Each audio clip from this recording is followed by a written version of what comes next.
Peacemaking is practical conflict transformation focused upon establishing equitable power relationships robust enough to forestall future conflict, often including the establishment of means of agreeing on ethical decisions within a community, or among parties, that had previously engaged in inappropriate, that is violent, responses to conflict.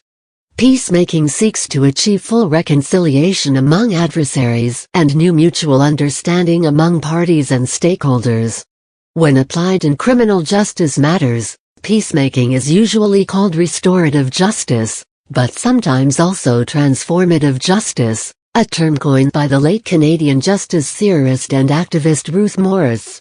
One popular example of peacemaking is the several types of mediation, usually between two parties and involving a third, a facilitator or mediator.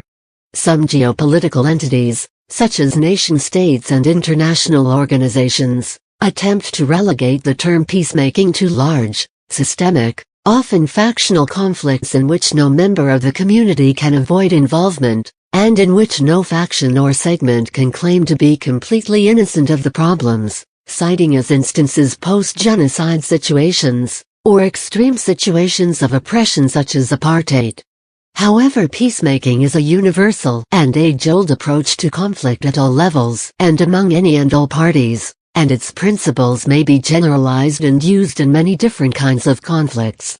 The process of peacemaking is distinct from the rationale of pacifism or the use of non-violent protest or civil disobedience techniques, though they are often practiced by the same people.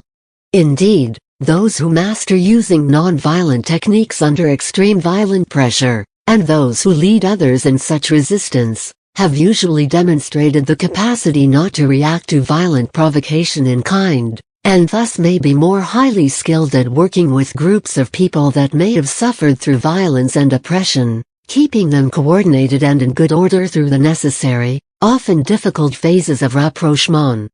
Given that, and a track record of not advocating violent responses, it is these leaders who are usually most qualified for peacemaking when future conflict breaks out between the previously warring sides.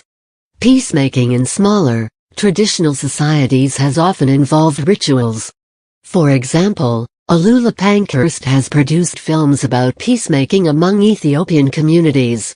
In contemporary international affairs, especially after the end of the Cold War, the concept of peacemaking has often been associated to the imposition upon warring parties of a peace settlement, usually under the auspices of an international organization.